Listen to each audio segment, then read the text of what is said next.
আগামী দিনে যারা নতুন করে স্বৈরাচার হবেন তাদের জন্য কোনো বার্তা আছে কিনা? নিঃসন্দেহে আছে। বাংলাদেশের মানুষ স্বাধীন প্রিয়, স্বাধীন চেতা। বাংলাদেশের মানুষ ফ্যাসিজমকে এবং কেউ বাংলাদেশের মানুষকে দাবিয়ে রাখবে, রুদ্ধ করবে, এটা বাংলাদেশের মানুষ কখনো মেনে নেয়নি।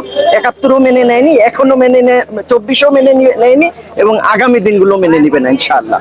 এজন্য যারাই দেশকে শাসন করবেন আগামী দিনগুলোতে তারা এটা মাথায় রাখবেন এবং ২৪ থেকে তারা শিক্ষা নেবেন, যাতে করে নতুন করে আবার ফ্যাসিজম বলি, দুঃশাসন বলি, তারপরে হলো দুর্নীতি বলি, কিংবা হলো এই যে আজকে চাঁদাবাজির যে মহা উৎসব বলি, এই সব কিছু থেকেই হলো আমাদেরকে সাবধান থাকতে হবে। নয়তোবা বাংলাদেশের মানুষ কথা বলতে শিখেছে, তারা আবার জেগে উঠবে এবং আপনারা যত শক্তিমত্তা সম্পন্নই হন না কেন, আপনাদের হলো মসনদ ভেঙে একদম খান খান করে দেবে। সেটি আমরা গণভবন দখলের মধ্য দিয়ে দেখতে পেরেছি। সুতরাং এই মেসেজ আজকে আছে আগামী যারা দেশ পরিচালনা করবেন তাদের জন্য।